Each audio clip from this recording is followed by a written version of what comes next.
Welcome back to the Random Horror Show. I am your horror hostess, Keisha Lacey, coming straight up the I'm Pod Carter, better known as East Texas. And of course, here at the Random Horror Show, I get silly, commentating being random as hell in horror, science fiction, fantasy, cult classics, and the obscure in movies, television show, literature, and sometimes we throw a guest or two. And tonight, I have a special guest here on the Random Horror Show dropping by with his beautiful self. And I'm talking about the wonderful rock star, just amazingly, and also a filmmaker too, Kai Kaldro. Kai, how you doing? How you doing, love? You doing all right? Yeah, thank you for having me, Keisha. Thanks for that intro. That was lovely. Oh, appreciate it. But yeah, no, doing pretty good. How's everything over there? Cold. It's cold, but it's enjoyable. It's enjoyable. I'm glad it's really cold and like happy, New Year's to you. It's 2024. Oh my gosh, Yep. I can't believe Happy it. 2024. Yes, yes. So like tell everybody, tell my audience who you are, what you do, and everything else from hobbies to what you working on. Sugar, take it away. So, I'm a I'm I'm a heavy metal musician, solo artist. I'm a singer, and I that all became compounded pretty quickly in the last year, and for a long time I was kind of I'd pigeonholed myself into solely being a filmmaker and being behind the camera, and Mm-hmm. eventually I realized that I had more to offer than just bossing people around, and and once I took a step back from that, I decided to focus on um, the musical aspirations, which I'd always had since I was a little kid, but I never, for whatever reason, growing up, I was never around the right people, or I never kind of got the uh, support or good company I needed. Things really took Mm-hmm. off in the last year, and it led me to actually it opened a lot more doors for me cinematically, and subsequently has gotten me in front of the camera on a few things coming up. And my first single went live this summer, which was called Post Coital Pre-Mortem, and that's in the soundtrack for this film coming up called Desert Fiends. And it was a pre-license to it before we even recorded it, which was when we had like a rough kind of demo of it. What happened was one of the producers or music supervisors, she put out a call on Facebook. They were looking for cool alternative rock or metal songs, and I kind of just submitted to it unknowingly, and I got a call back that they loved it and they wanted to include it in the soundtrack for the film. And at that point, I was suddenly informed that it was this huge all-star production that had a bunch of cast members from films that I grew up with and mean the world to me. It's got Biling, who, I know from my favorite movie of all time being The Crow, uh, with Brandon Lee. She plays the character of Misha, uh, Mm-hmm. the, the one who carves people's eyes out. I met her a I few love months ago, Bible. and yeah, no, she was great. I love her. Super cool chick. Um, it's got Biling. It's got a few other cast members I've had the honor of meeting, like Eric Roberts. It's got Tom Arnold. It's got Scout Taylor Compton. Lorelei Linklater's a big one. She's really Wow. cool. Um, uh, Lisa Wilcox. And yeah, it's that was a big step in the right direction. And the producer Nicole Vegas subsequently became a close colleague of mine, and Mm-hmm. it's supposed to come out in the next year. And now we're in kind of negotiations about her and the director Sean Phillips, their next film coming up, which I think the Indiegogo is launching Mm-hmm. this next month. It's called Skate to Hell, and hope to be in front of the camera this time. We'll see. But yeah, so there's that, and um, I released another single from the upcoming record in October. That one was called Redial for Remnants, Mhm. and we have a new song that we wrapped at the end of this last year, and it's coming out on the 12th of January this month, and that one is called His Girl Friday the 13th. Yes, I was intrigued when I mean, I'm gonna say it like this, like that is really impressive, especially, you know, that a song that you did, it just got so much like attention, and then you met so many people that you just named. I mean, especially like Eric Roberts, and we know that's the brother of Julia Roberts. And Yeah. he was like really big like in the 80s and the 90s films. Like Eric Roberts to me is still like that awesome, kind of like little bit of brooding actor. And then of course you mentioned Ba Ling. I love Ba Ling in The Crow. She was always intriguing. And of course, when I seen your picture that you took with her on Instagram, I was like, oh my gosh, she still looks the same. She looks phenomenal and just still freaking hot.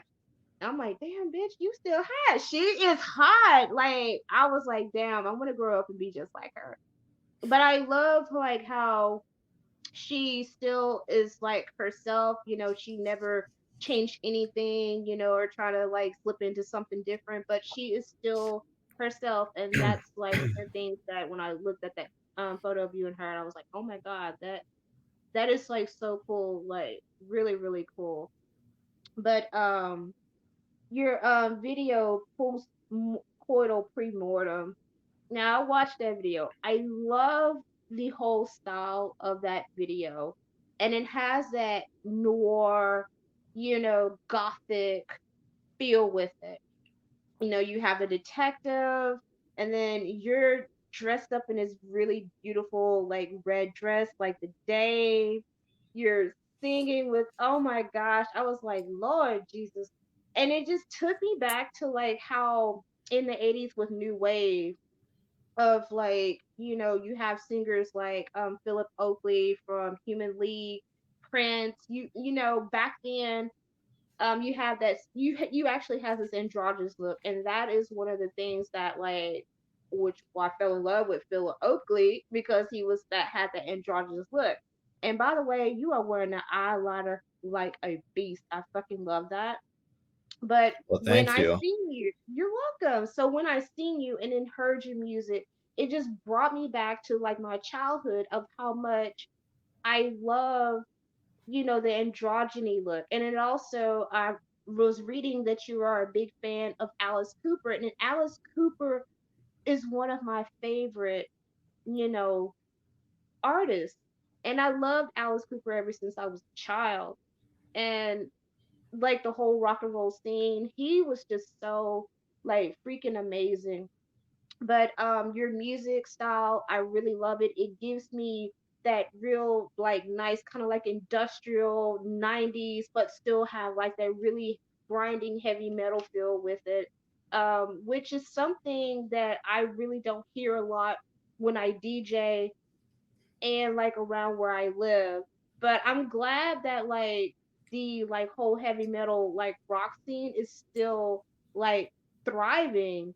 And is it like very prevalent like in where you at in New York? Um, I want to say more so in New Jersey, actually. I feel like in New Really? York, maybe I haven't met the right people yet, but I feel like Mhm. New York is really like, I don't know, that they're kind of like uh they're not as excitable about it like within New York City, and they're very I don't know, kind of like boring and castrated and can't get into it, whereas you go out into New Jersey, which is where all the horror conventions are, and it feels like there's a little more of a, I don't know, people out there are a little more like down to earth or cultured in that way. But Mhm. yeah, I don't know. I feel like from what I understand, like that's more of a there's more of a contingency for that over on the West Coast, like in LA. Like there was this uh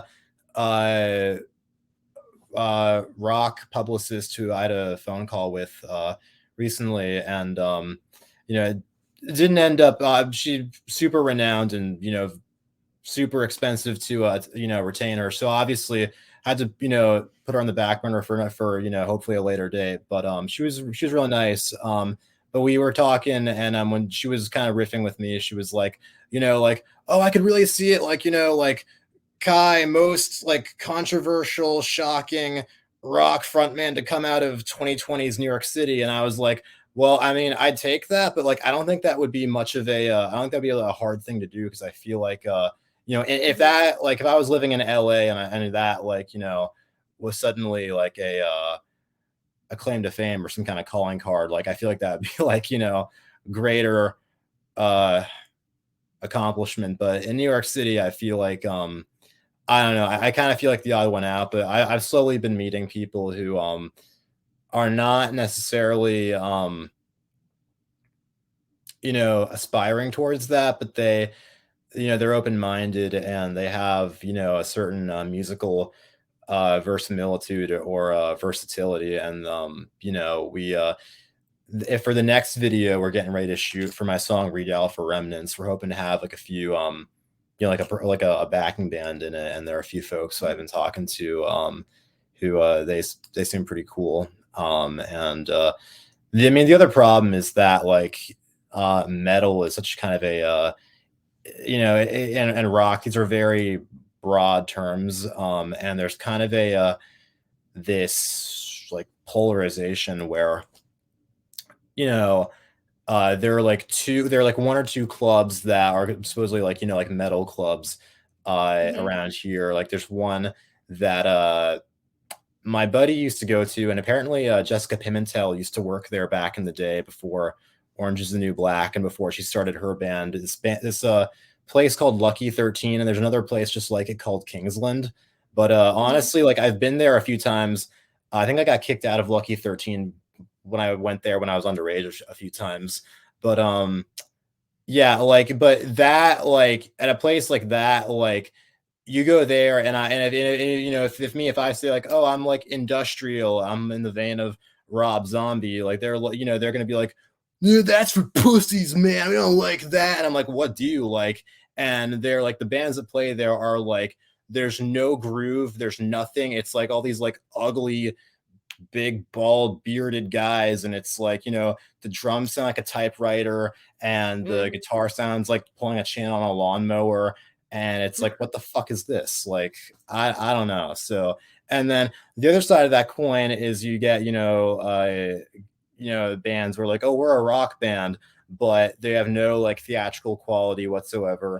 And I guess I'm kind of biased because that's how I grew up understanding music and the kind of music that I gravitate and aspire to make, but these bands that are very in that like, kind of like broy, boring boy next door, kind of like post grunge, pop punk, type wave where it's a bunch of like boring guy, like bunch of boring hairless guys in flannel and jeans just like staring at the floor bitching up songs about girls and stuff, and it's like there's no like Yeah. hard kind of headbanging quality to it either. And yeah, and that I'm also equally unimpressed by it, and do not want, I feel no association to the other thing is and with what you going off what you said a moment ago about kind of DJing in club settings, that was sort of an aspiration I had that I was when I was talking to my guitarist and my producer for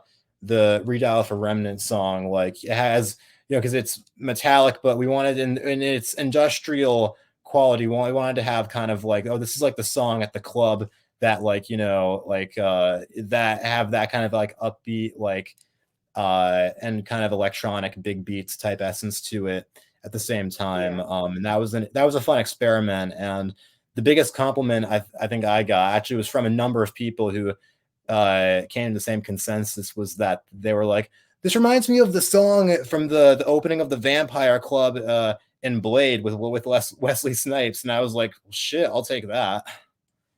Fuck yeah, fuck yeah. New Order. Yeah. Yep, I'll Oh take yeah. it too. But back to like your video, and you directed it also. Yeah, yeah, I did. And that was yeah, and the whole time I'm like directing and like very kind of down to business with a straight face. I'm like in the red cocktail dress and I have blood splatter all over me, and Mhm. I'm like have the pearls and the satin gloves. So I felt a bit like Ed Wood, or at least as he was portrayed in the Tim Burton movie with Johnny Depp. Yes, look, I have a the pearl necklace Oh, right it's here. beautiful. Thank Oh, how you. resplendent. Yeah, I know. I Love always it. like kind of like bring out a prop or something, in relation to like when I'm Yeah. interviewing somebody. But I really like the direction of like the way how you did the video.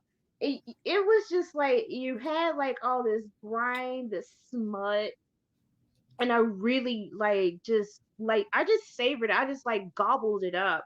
And my eyes were just fixated on you.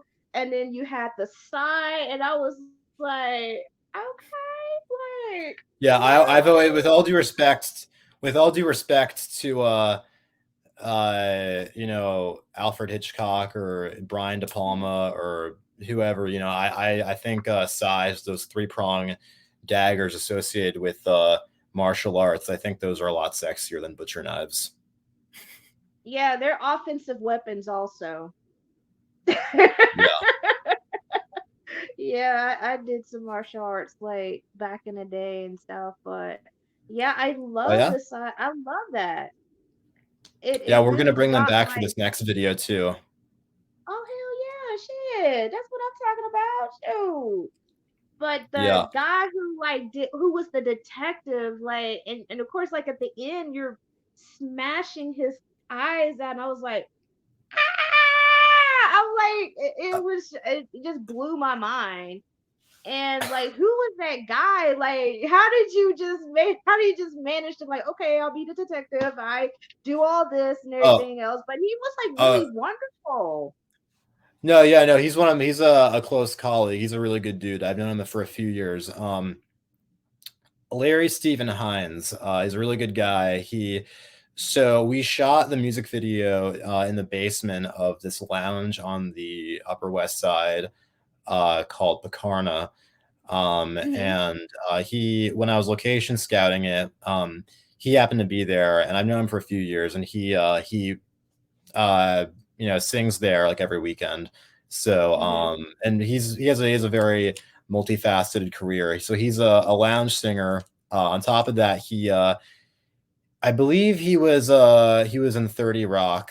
And his big I'm not sure which role or how big or small, but he was in there, and his main thing that I think gets a lot of traction is he tours around the country doing Sammy Davis Jr. Impressions, like revival shows, and he and I believe Cool. on the Law and Order, he's actually played a few detectives as well throughout the years, but like more modernized. So this Hmm. was kind of similar, but we went more for like classic, like 40s, like fedora and trench coat, and you know, being overly, enamored and overly trusting to a fault of Hmm. the blonde and the pearls. Right, But right. he's a good dude, and the other thing is that we've known each other for a while, and he was one of like the few like male actors in our budget range and our time window who I knew was cool and like was all wasn't going to be. I'll just come out and say a lot of guys are pussies about uh getting intimate with another guy on camera. Mhm. But Larry's like me, like he's cool. He just, he's not phased too easily. And that made him, kind of him along with me and the DP and the makeup effects artist, the four of us together, we made for a pretty great force of unshockable nature. And he was especially a trooper about the eye gouge prosthetics, because those looked like they were kind of difficult to endure, because he my the our makeup effects artist, who's a the special effects artist, who's also a great friend of mine, Sarah Frericks. She had to use prosthetic skin tape to safely tape his eyes shut and then apply Mhm. the prosthetics over them. And then she had to help him, like holding his hands, like, and set him down on the floor and position him right. And he just kind of had to, you know, listen. It was like, metaphorically blind leading the literal blind. And Mhm. yeah, but it worked out. And I just had to be careful about how hard I was like gouging out the prosthetics. I didn't want to, like I don't know, it all worked out. Like and I really like his performance too in there. I think he was pretty for how short notice it was, and for how, like, all the weird shit, like the like the porn scrapbook that's Yeah. hidden in the Bible, that has like all the weird cutouts and everything, and him, getting off to it, and then like the post nut clarity of, like the suicidal urge, holding the gun to his head before he gets his eyes gouged out while I dry hump him. Like, yeah, he was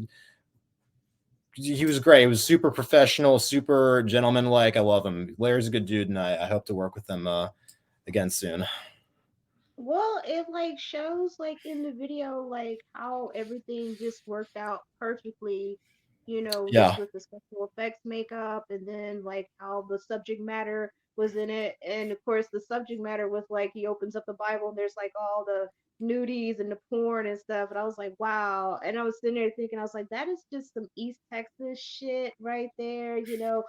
We're God, I'm a God fearing man, but you open up your, have your hidden, stuff of like your porn stash. And I was like, yep.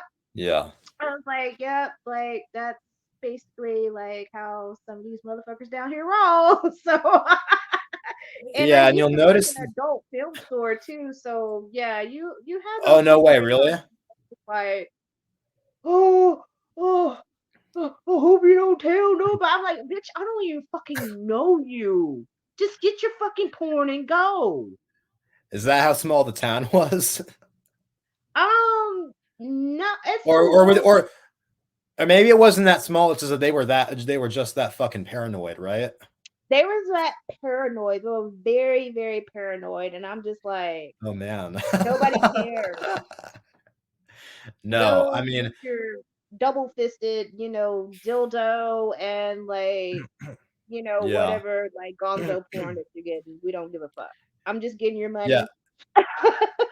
Yeah, it's funny. One of my, like, I guess, guilty pleasure, I don't know, I just like kind of like making fun of it, because it's one of those things that's very pervasive and it's heard everywhere on like the family friendly grocery store radio, but it's so, like, explicit, is a fucking the Jay Giles band, their song "My Angel Is the Centerfold." The na Yeah. na na na na na. Yeah, super super fucking cheesy. It's very much a product of its time. Like, what always cracks me up about that is, like, when I first heard that, like, pornography and girly magazines and everything were before my time, because I was born 2001. I think by the time I was born, it was all on the internet. But like when I first heard that, I had no idea what they were talking about, and I was like, what is this, like the Angels in the center field? Is that like the Angels in the outfield, like the Joseph Gordon-Levitt Little League movie? Like, what the fuck are they talking about? Oh, oh shit. And then I don't they're even. other. I would get confused too if you didn't know what that song is. Yeah, because I was born like after that, in like the digital, era. So I never had to endure the travesty of like lending your porno mag to your buddy, and then it comes back like with splooge all over the pages. So Oh yeah, man, I have a story about that. When I worked at the, adult film store, yeah, and when I got there and they're taking me all around like this and that and everything, blah blah blah. And they like told me they're like, hey, you need to be careful of getting the DVDs out because it was a lot of it was physical copy, and I was like, okay, because a lot of times there's like jizz on the DVDs. So when Yeah. they turn them in through the slot, we have to like pick them up with a tissue and wipe them off if there's like some jizz on there. Because you have idiots out there, they will sit there and like watch these movies and at home, and they bring it back like it was like a blockbuster, basically what it was. And of course you have like your novelty toys and so on and so forth, but they will God, return the video with jizz on it, and it's nasty. that's pretty Why? horrifying. Like, yeah, I mean, I commend you for having endured a job like that. That's I don't even know what to say about that one. I mean, I don't know. I've never actually. I've always been like a kind of foreign in these conversations because I've never actually really consumed pornography. I've had Yeah. like a lot of like friends who have tried to show me like they think that they actually like for like cinematic purposes they'll like try to like say like you got to watch this, it's actually legitimately good, and then I'm like no, this is not. You don't appreciate this for artistic merit, dude. But no, I have a I've always been endowed with a really active imagination, so I've not been cruxed upon physical media. So yeah, I count myself blessed. Yeah. Well, when it's pretty low vibrational, but the stuff that they do, but I'm like it's a job. I know like a Yeah. lot of people look down on them, and I was like, but it's still a job, it's still acting. And Yeah, I don't it mean to kind of send it to anyone who like works yeah, on it per se. I mean, yeah, you know, that's how a lot of people. I mean, how Wes Craven worked on it, for to feed himself, as like a job for hire early in his career. And yeah, I think Rob Zombie, he early when he was closer to my age, like he like designed like girly magazine covers. So yeah, I mean, like, hey, a job's a job. I right. no, you know, no shame. But going back to the video, one thing you'll notice, or I don't know how noticeable it is, but amongst all of the classic movie starlets, many of which were Hitchcock girls, and Mhm. the whose faces are cut out and plastered over nude model bodies in the detective's porn stash. The one who I kind of went easy on and is like the least butchered is Kim Novak. Because Mhm. she's actually still amongst us. She is 90 years old this year. So out of Wow. respect for those still amongst us, I wanted to like, you know, leave her alone. But she's just there, just a cutout of her as she is. Yeah. So you have, Yeah, but you have like the influence of like Alfred Hitchcock. Um, I remember the Alfred Hitchcock hour back in the day, which you would yeah. watch the show, like of course, like Psycho, The Birds, Vertigo, all of those Hitchcock movies that I watched as a kid.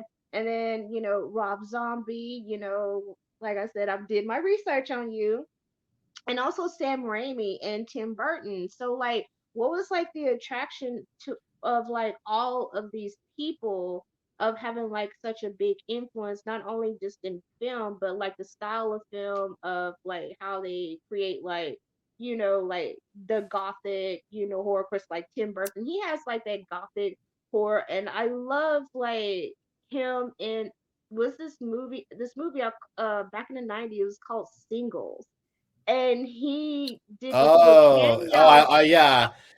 I love it. Yeah. Yeah, when he did the dating video for is it Yes. Bridget Fonda's character? Yeah. Yes. Yes. I Yeah. remember that. I remember that like just vividly, and I was like, "Oh, that's Tim Burton." But Yeah. like, what Like was even like that magical influence about all of these people that have like such like a huge impact on your life, and especially with your music and your filmmaking and so on and so forth and your craft? Well, I think in the really early, I'm talking like when I was like 3, 4 years old, like really early on, it was Mhm. just like any little boy, especially back in the 2000s, back when superhero films were an occasional treat that like broke new cinematic ground, even sometimes, and they weren't like a constant, diet that you got a new one every month. Sam Raimi, having, done Spider-Man, and Tim Burton having done the Batman movies that were a little before my time, but I was like Yeah. watching incessantly on DVD. Um, you know, I was kind of equally enamored with the cinematic personality more so, just as if not more so than the characters that, of course, Mhm.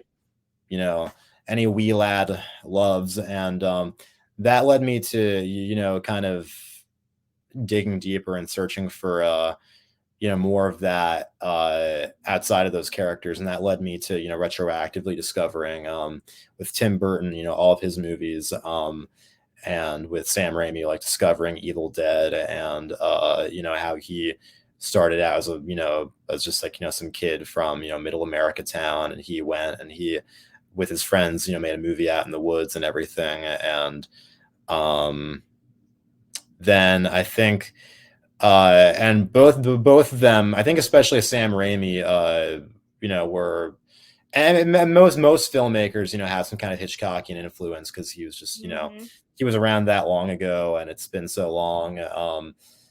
Yeah, I don't know. I remember watching Rear Window when I was 11, and that was the first time that I felt so like immersed in a film and its universe, and kind of the way that it explored the the characters' psychology with the camera, and just these kind of it kind of portrayed these very uh, and I guess like quote unquote non-cinematic feelings very cinematically, like kind of being suspicious and having a hunch about something, and then Yeah. kind of like the burning urge to prove it, and kind of the a lot of great like kind of quiet facial acting with Jimmy Stewart and Grace Kelly, and Raymond Burr especially as the villain across the street.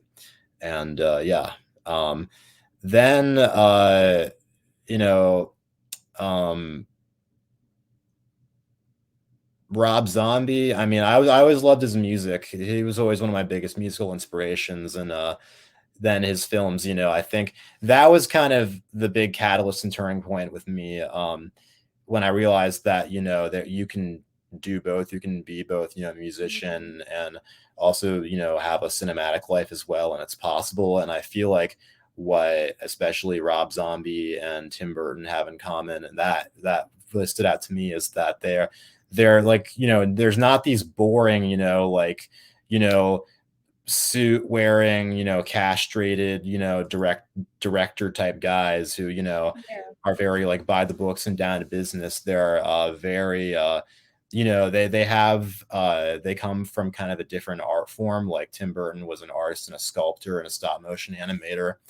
Um and I think and of course Rob being also do also visual arts, but also a musician. I identify with that. I feel like the best films come from people who, the best filmmakers are the ones who are also have a a variety of artistic uh, alter egos, and they bring that perspective to film. Yeah. Um, particularly Sam Raimi's like work is very like prevalently known with my kids, and because I introduced them to Evil Dead, and then the Spider-Man movies that he did with Tobey Maguire. My daughter loved them. She was born in '99, so she grew up with like seeing Yeah, Raimi's work through yeah, Spider-Man and Evil Dead. And so anything that we see, of course, Raimi did Doctor Strange, and of course we love that right there. The Doctor Strange, the second one, the sequel. Oh yeah, I the loved it. It multiverse. was like Yeah. so bloodless, but I was like, how did Raimi pull that off? But Raimi's style, it's you you just recognize like his whole style of like how he moves the camera, pans the camera out. Um and Evil Dead 2, which is actually like saying the remake of Evil Dead, like premiered on my birthday, March 13th, and I was 9 years old. And I love No way. that. And I could not believe and that was one of my first movies when I was 16. I don't know what was it. I think it was just Bruce Campbell's like chin and everything. I love some Bruce Campbell. Actually, I seen I him love him. years ago, and he said something. And he was like being a talk show like game show host, and he was talking to me like for me to ask, answer the question. I'm like froze, and I was like, oh my god, but Bruce Campbell said something to me. But when Whoa. I watched Evil Dead, I love like the whole like slapstick comedy with it, but it was still scary as hell. And so ever since then, I've just been a fan of like Sam Raimi, Bruce Campbell, Evil Dead, all of that. Rob Zombie, I remember when he came out with White Zombie. Child, he was just jamming like a motherfucker, and I love the bass player like Sean. Oh my gosh, I wished I had all that hair and like was rocking that bass, and that was like a big influence, like especially like in the '90s when he came out with White Zombie, and then when he started getting into film, House of a Thousand Corpse. People did not like it, but hey, guess what? It spawned like so many like fans. It became a cult classic. I mean, even the weird Yeah. part when the rabbit, she was dressed up like the rabbit and she was trying to get away, and you had like Dr. Satan. It was just like so odd, Yeah. but I like the oddity of it because it didn't match, but it did like go together. And he always, how like Rob explained it, he always like the redneck hillbilly, kind of culture with it. His wife Sherry is in it with that laugh. Child, I was doing that laugh scaring everybody. Oh man, that holy shit, that's pretty good. It sounds just Yeah, like her. yeah, I've been doing that laugh for a while. I just haven't done it in a while, but I love Sherry Moon when she did that laugh, and it was like I was just so happy to watch this film because not only I know Rob Zombie as like the singer, musician, and everything, that I'm like, shit, this dude fucking came out with a horror movie. I'm there.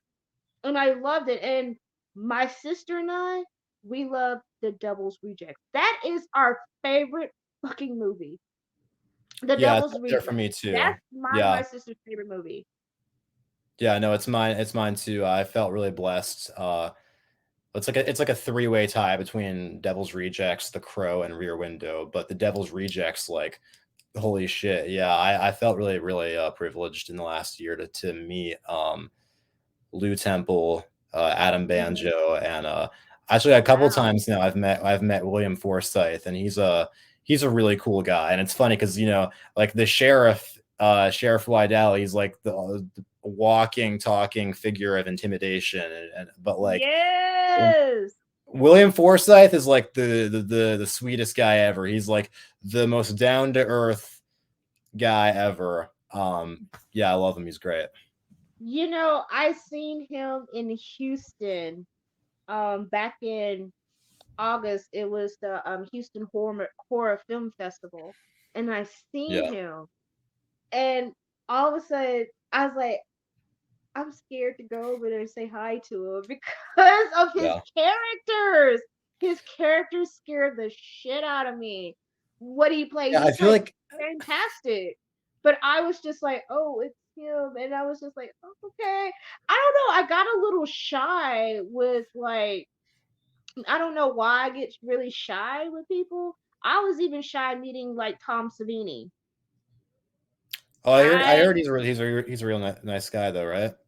He is. He's really nice. You know, there's like those stories like some people met him, they're like, "Oh, he's this," like, "Oh, he wasn't nice." But he was like really nice to me.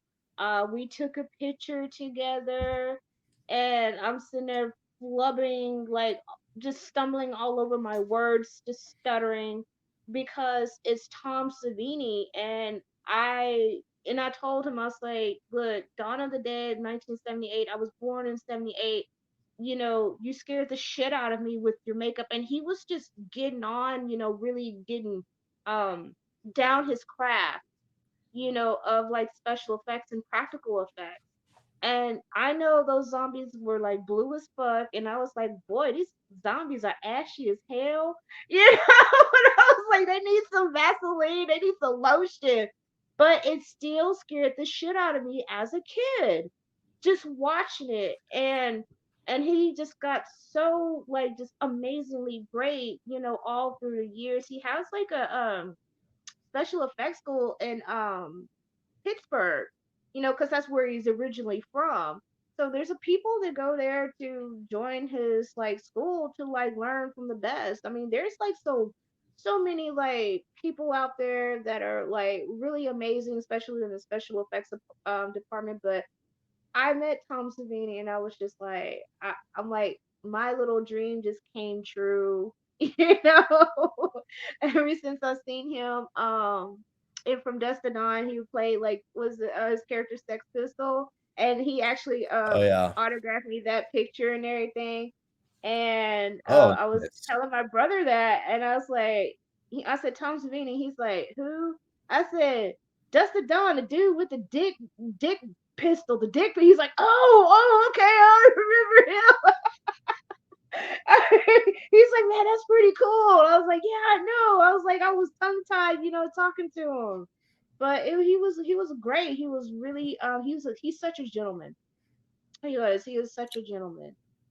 But it's pretty cool. I mean, cause you not too long ago like met Kathy. I'm gonna mess up her last name, but Moriarty. Oh, yeah, Kathy Moriarty. There you go, Kathy Moriarty. Because I'm bad at like butchering people's names, but I love Kathy though when she was in Soap Dish. Oh, she's that's like her masterpiece. I love her. And there all the scenes where she's like seducing Robert Downey Jr. and she's like out to get Sally Field. She's so good. Yeah, Oh, and she stole the show. She she's the stole that shining whole star. movie. Yeah, I mean, I feel that way about any movie she's in, like Neighbors with Dan Aykroyd and John Yes, I remember Belushi. that one. Yeah, yeah, no, Oh my, she's amazing. she when you I seen that, I was like, oh my gosh. I was like, I have not seen her in a while, but every time I see like a movie of her, like Casper, Yeah. Raging Bull. I mean, she was like very very beautiful, and she just had Oh that yeah. very just very her voice. I was just like, damn, I wish my voice was like that. I got this squeaky ass mouse voice. I'm like, ugh. But it was just her whole presence and with that voice and the way how she moved. I mean, it was like she commanded everything like in her roles of like being that person. And when I Yeah. seen her, I was like, oh my gosh. And you were like painting her nails. I was like, that is so cute.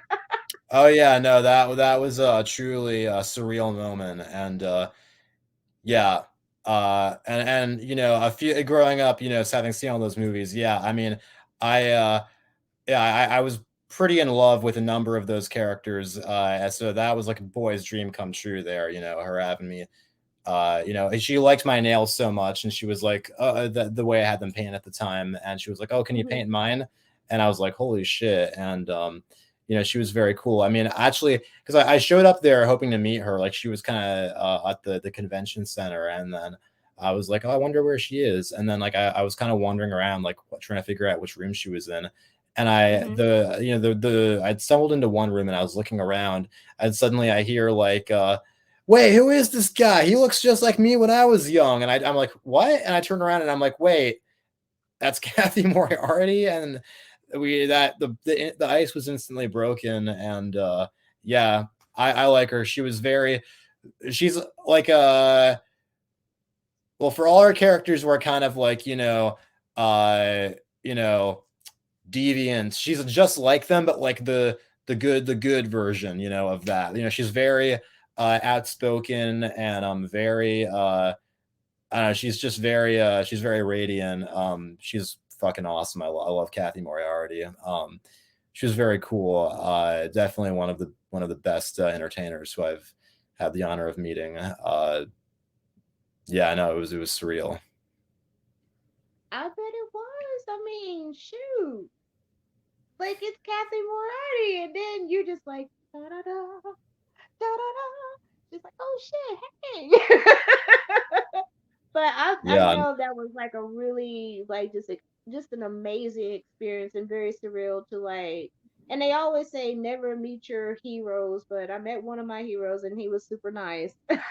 yeah. So that I think it's worth the risk. I think so too. It's worth the risk. It's like, and might as well take a chance, take that risk, because if you don't, then you're gonna regret it. Well, yeah, because I mean,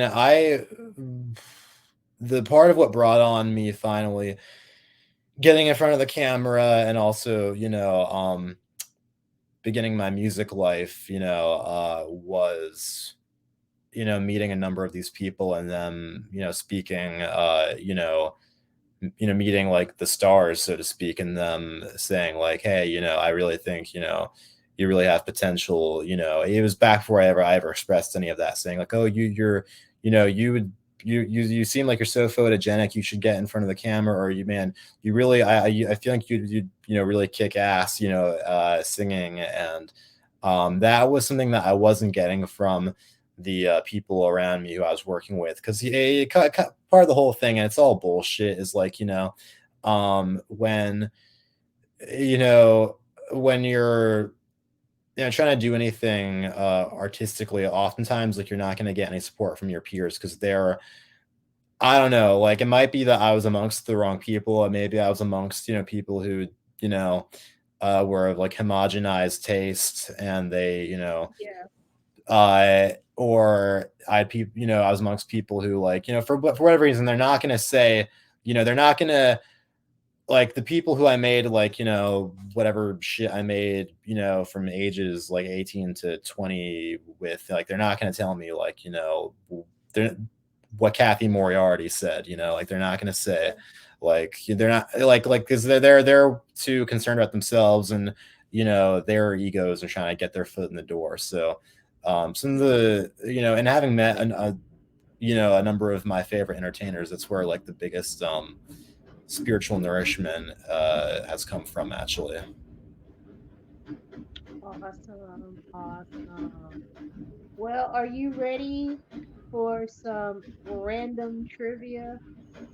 Let's do it. Let's bring it on. I'm ready for it. All right, now, of course, like here at the Random Horror Show, where I have random trivia, it can be from movies, it can be from music, it can just be something just stupid as hell. But hey, we're here to have fun. Bring it on. So, all right, now, okay then, Kai. All right, first random trivia question. Name the title of the psychological thriller that is a noir 2021 film directed by Guillermo del Toro with a star-studded cast. Is that Nightmare Alley? You are so correct. Okay, now here we go. Now this one is going to be two parts. Two parts.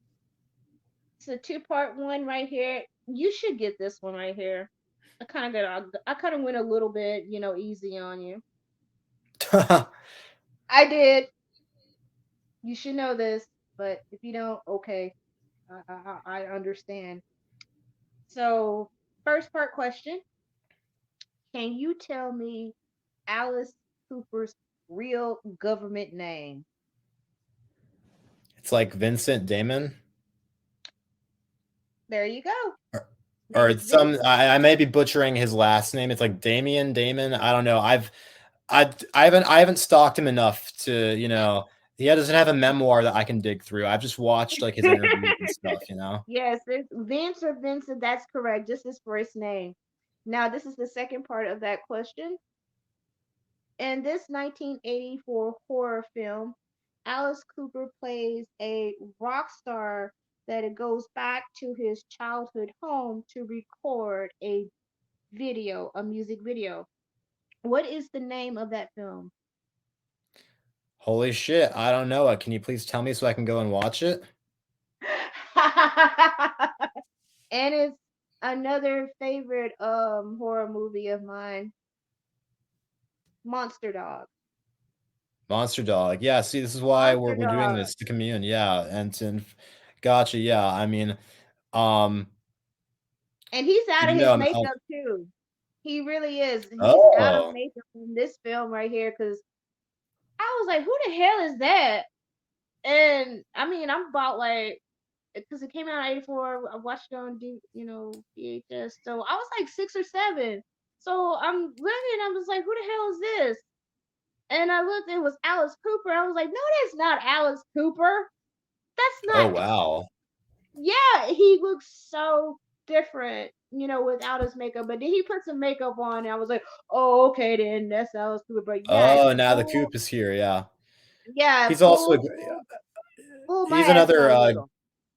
he's another great guy who I was very lucky to meet. I think it was last month before last. He was a cool dude.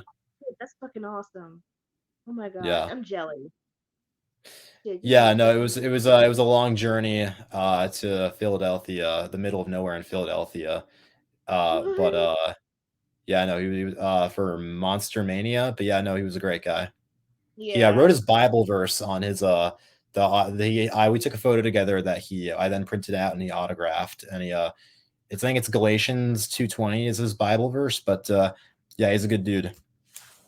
yeah.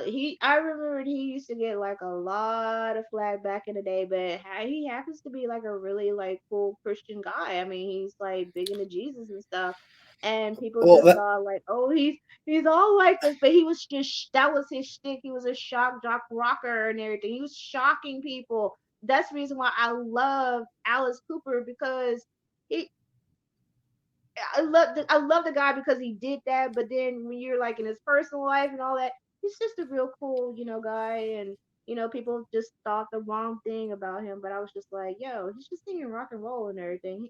Fucking Luke is cool. yeah. Well, yeah, that's my whole thing, is that, I always gravitated towards, because I think music, performance-wise and, in the writing process and everything, I think to me it was essentially, the personalities I gravitated towards, and Hmm.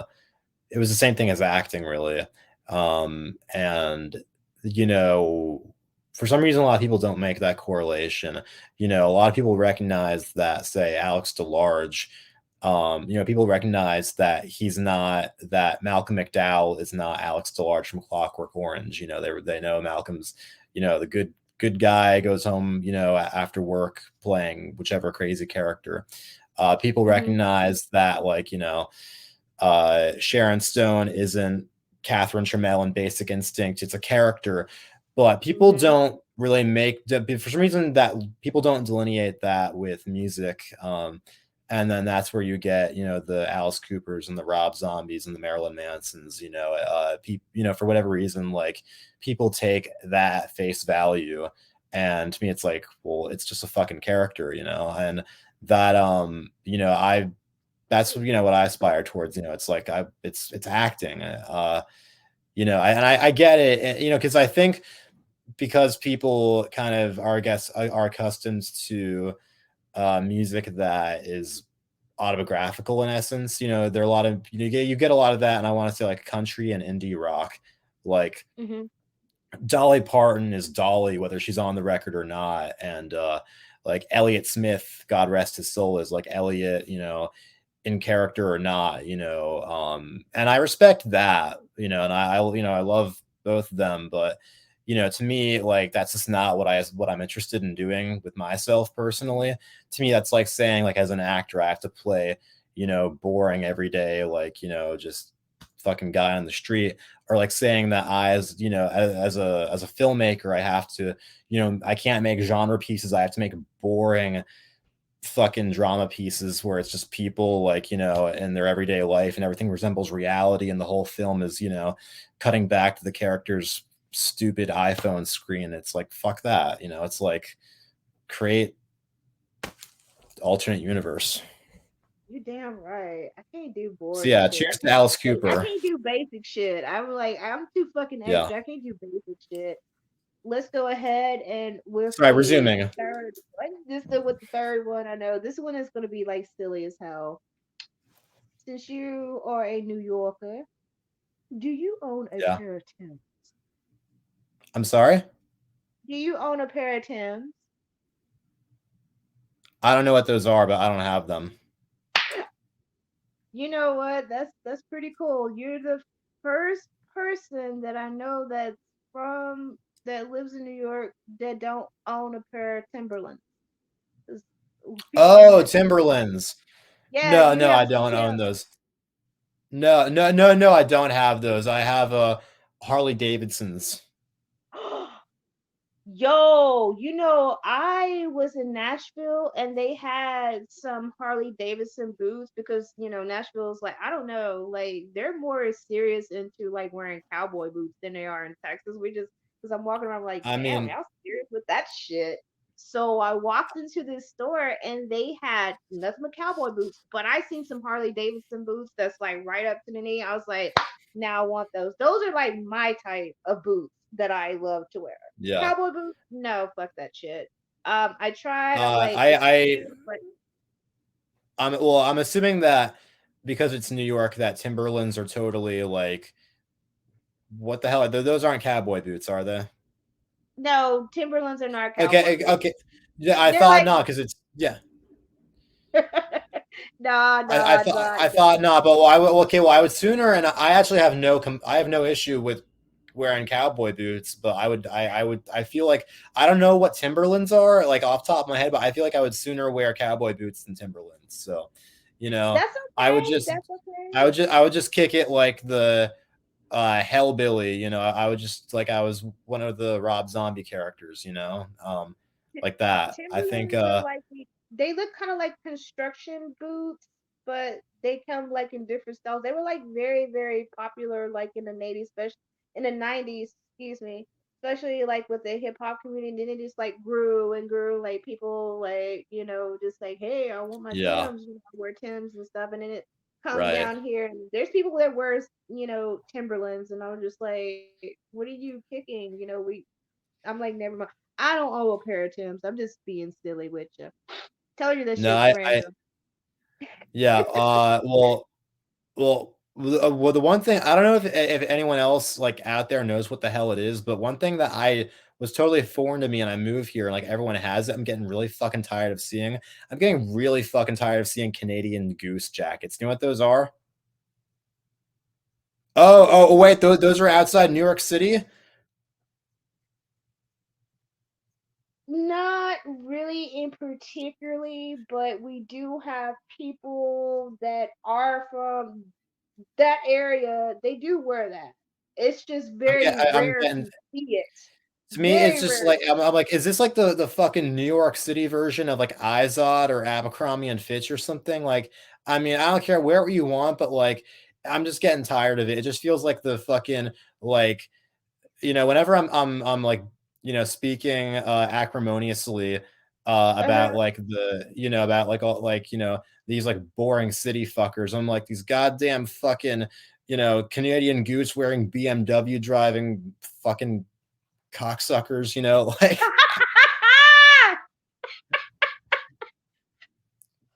Oh shit, I'm fucking deceased on that. I'm deceased. yeah. Oh my gosh. Well, at least it's not I like don't, down well, here. it doesn't. They don't look cool. Like I'm sorry, but Yeah. like they don't look cool and badass or whatever. Like if it was like those like because it's one thing if you're getting like, designer clothing or whatever that, like, like super expensive stuff that looks cool, like I get why people Yeah. go to Harley Davidson and they get those like fucking like those like Vince Neil like leather vests that cost like a gajillion dollars. Like I get it, it looks cool and sexy, but like what the fuck is cool about the Canadian Goose jackets, and what the fuck, I mean, a different species of cars, but what the fuck are cool about BMWs? I don't get it. Like I get it, like I get why, it's like if it was some like James Bond car, or like some like Batman car or whatever, some like cool sports car, like okay, cool, but like it's a fucking ugly preppy fucking car. It's a fucking ugly preppy dorky jacket. You just look like a fucking dweeb. Like what the hell is the hype here?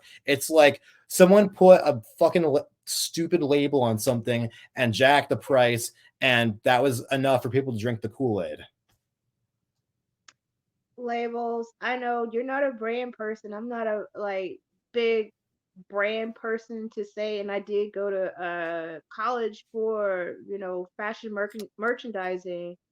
Oh I'm yeah. more about the quality, but you do have people that think like you have like a name brand thing that's supposed to like bring you like big, like, oh, notice me, but really it's like a poor people mentality, because if you're sitting there and you're buying like these name brand things and thinking like, yeah, I like made it and everything, it's actually like wealthy people, they really just like the ones, they really don't care about the brand trying to show off and everything else. They're not like that.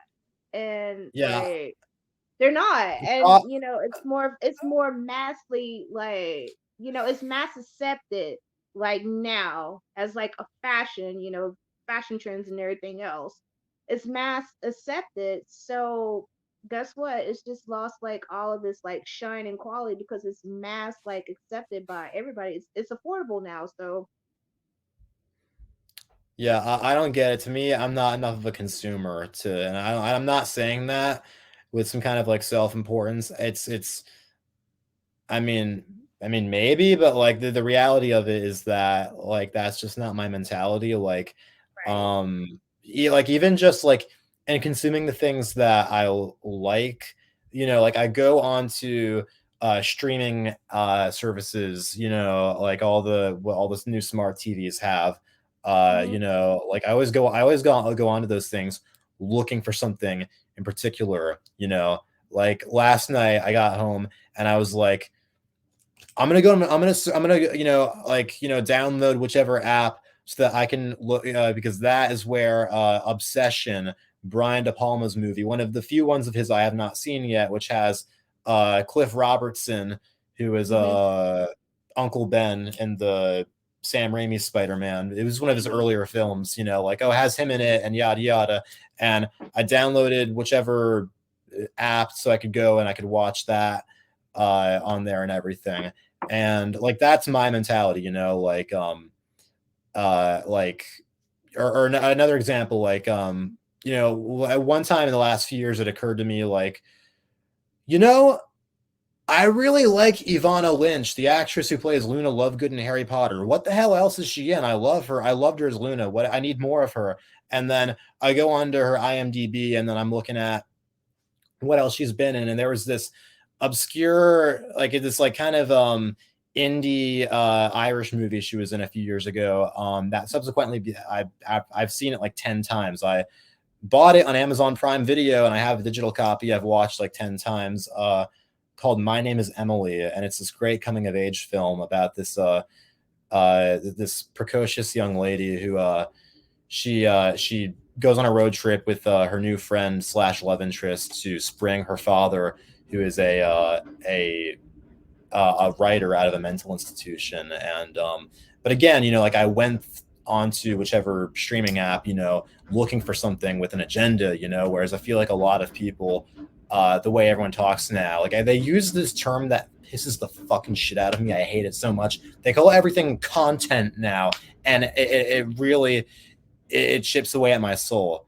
Like everything now, it's like no one. It used to be like, uh, I come home from work and I watch insert name of my favorite show or whatever, on TV. Now it's I go home and Netflix. I go home and I Hulu. It's like the people don't care. It's like it's everything is like a large, like a smaller cog of something, and it's like totally stripped away. And it reminds me of the Pink Floyd song, another brick in the wall, because I feel like that's what literally happens. It's everything, it's content now. It's all like these rows, these columns of genres when you go into the streaming the platform or whatever, and everything is just in a column. They're all bricks in the fucking wall now. And that term didn't annoy me like 10, 15 years ago. Like it made sense. Like if you go like if you like a video game was like rated M because of there's like adult content, or Mm-hmm. there's or like a CD, like it has like the parental advisory sticker because of mature content. It's like that Mm-hmm. felt like it was being properly used because it was referring to Yeah. the inner Right. workings of of a piece. But when the record or the film or the TV show or whatever is referred to as being like, oh, just a piece of something, bigger. That's when I think we've taken a wrong turn somewhere, and it really pisses me off. And it's like a catch-all fucking term for anything that's been digitized now. And I think here's my where I draw the line in the sand is that if your art form, if you're whatever you've created, if it predates the existence of the internet, then people can't be throwing the C word at it. Yeah, that's right. The content is like the equivalency of what cunt is the C word to everyone else. That's how much that is the major psychotic animosity I have towards it. Like film, music, even I'm not a video game guy. I've never got into them, but in all fairness, that was something predating the existence of the internet Yes. that you could physically go and get a game cartridge or whatever, buy a video game, and it existed. It was something that people programmed, created music, voice acting, programmed everything. So like I'm not going to accept that. And it's like, where are we going to draw the line here? I feel like, someday I'm going to hear people talking about A. Milne, the creator of Winnie the Pooh. And it's going to be like, oh, A. Milne was a content creator active in the early 1900s.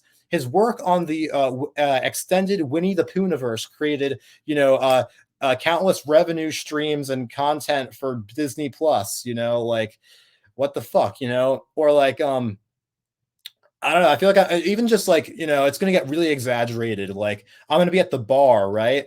And that one sleaze bag biker is gonna be like walking over to the woman sitting by herself at the bar, and he's gonna be like lecherously growling at her like, "Hey, baby, where's the content? Let's see the content." And then like her boyfriend is gonna like suddenly like walk out of the men's room and see it and be like, "Hey man, you best back the fuck away from my woman or I'm gonna beat the content out of you." And then the barmaid is gonna be like, "Now boys, take the content outside." I mean, what are humans? Are we just fucking content now? Are pregnant women content creators? Like, I fucking hate it. Like, yeah. So anyway, so going back to consumerism, yeah, I guess I didn't get into the content thing. You know, which you brought up a point about that, and the one thing that I want to like literally like stab people in the face is the like boy mom, and I was like, what the fuck is that? Just say you have a son, and I was just like, what the fuck is this shit? I'm a girl mom. I'm a boy mom. I'm a girl dad. I'm like, what? That, oh gosh, that like irritates the fuck out of me. And I was like, I'm ready to Yeah. stab I only people. started I'm hearing like this in the literally last few want to years. stab people so badly for saying that shit. And of course, there's like this whole thing about uh mothers that have this very enmesh, incestuous relationship with their sons, and it's like a whole TikTok. Oh God, I don't even have TikTok. I deleted TikTok. I'm It's not like on there, so much but which stuff like everyone out there, tells me and it's it's supposed to be on. crazy. It's so crazy. But That's gross. Yeah, it is that's gross. gross. It's super gross. But let's go Yikes. ahead and like on a lighter mood as we're gonna get with the next Trivia, question. trivia. Yeah. Right. Trivia, trivia. Which is your favorite? Which one is better? Fruit snacks or fruit roll-ups? Uh, I want to say fruit snacks because those were always easier to get past, like the teacher, like if you were eating them in class, whereas like the roll ups were like a huge project that like you couldn't just nibble on. Yeah. I concur. Even you can sneak them like in your pocket while you at work, knowing you're not supposed to be on the floor eating or drinking. But I didn't give a damn. I just walked around like I was the manager with my coffee in my hand Yeah. and sometimes chicken nuggets in my like pocket and fruit snacks. So yeah, fruit snacks are There you like go. they are. So next question and final question, last trivia question: are there really apples in the Big Apple? Or pears or bananas, kumquats, pistachios. I don't know. I'm truthfully, I'm not much of a fruit eating guy to know. I don't know. Not that we're particularly famous for it. I don't think. Um, I don't know where that term derives from, to be honest. I I don't if this know. was like if we were referred to as like the big chunky slice of pizza or something, that would have held more validity. But I don't know about apples. I don't know. I don't know either. I've never been to New York. The closest I've been was Philadelphia. It's like the city Yeah, of Philly's like nice. brotherly love. But there's some Yeah. yeah. But I mean, I was just like, what the fuck is like? Why did it call the Big Apple? I'm like, is there apples up there? Why did I? That's like one of the questions I always wanted to ask. Is like, why do they call it that? Is it because of apple trees, or No, is well, it like no, on? I don't. I'm I have just no idea. I mean, the only correlation I'm getting is that fucking like I don't know in the 1933 the original King Kong I think this is recreated in the Peter Jackson version set like in New York City like uh so fucking random. The main character, Anne Darrow, as played by Faye Ray, and then Naomi Watts. She's like shoplifting an apple, and she gets caught. And then the director of the film who casts her, uh, was, gets her off the hook. I don't know. Like hmm that's the only correlation apples have with New York City to me, and it didn't even happen in real life. So I don't know. my girls. Yes, All there right, you we're go. gonna I don't like go know. ahead and wrap it up. Can we get a Thank big? you What if it so was much, Kai. the Great Uh huh. Pumpkin, the Big Pumpkin? I don't know. That would be cooler. That would be cool. But Yeah. Kai, I like to thank you so much for like joining me. And Oh no, thank you, Keisha. It was a pleasure. plug plug what's coming up, like especially with this like new single that's out. I'm really excited, and you know what, I appreciate for like the little sneak listen and everything. Loved it, Oh yeah. loved it. I'm just like, yeah. So Thank you. go Yeah. ahead and like plug that out and plug your socials where people can find you and all that Yeah. good jazz. Take it away. Yeah. His Girl Friday the 13th will be out on Friday, January 12th. So hit that pre-save button. I think it's on my Instagram to turn time forward one day and save yourself from evil, seductive forces. Well, actually, who the fuck am I kidding? There is no escape. So, but listen to it when it comes out, regardless. And yeah, so that's coming out on the 12th, and to be determined. But we are shooting the video for the last song, "Read Off for Remnants," this month. Act accordingly, and yeah. So my Instagram, which is the main social media I use because I'm not on TikTok or anything like that, is just at my name, Kai, Kai Kaldro, Kaldro. And Spotify is the main music platform that I focused on, but my music is out on every single music platform Apple Awesome. Music, Title, Amazon Music. It's everywhere. So, and everything I've done is on YouTube as well. So there you go. Awesome, awesome, awesome. Thank you so much. And guys, do Thank you, check Keisha. out. You're welcome. Guys, do check him out on his socials. Listen to his music. I'm telling you, he has like some bomb ass, like amazing, like music, y'all, because if you are a heavy metal fan, if you love your rock, he is that guy for you. And I really do appreciate, like, this is, to me, it's like an emergence of like that genre like coming out because, like we've talked about, it's been polarized and it used to be really big back in my day and it came like to like a kind of like a polarization. But you're gonna change that because, whew, Jesus, we need some, we need some new blood up in here. I'm serious, God. We need some new blood, and Oh I yeah, it's coming. appreciate it. I'm glad to be I'm glad to be the agitator, the assailant. I I think love it. hopefully Be the it. goal the mission statement is that the blue blood will it's gonna fill up into pools, swimming with all us freaks and ghouls. Ooh, you get to That join us. I may have Yeah, y'all get to potentially like join us. revealed lyrics of upcoming song and recording too early, but actually let that be a preview of what's to come. The best is yet to come. I'll say that. All of these are Awesome. from our singles being drip fed from a whole LP in the works that we've been doing song for song. So yeah, there'll never be any, like any person, I sometimes I run out of time or budget or whatever, but I never run out of, ideas and the energy to actuate them. So, yeah, there'll be never be any shortage of music or anything from me. Awesome. Awesome. Well, thank you, Kai, and I so do appreciate you just chopping it up with me and No, everybody. thank you for having me, Keisha. It means a lot.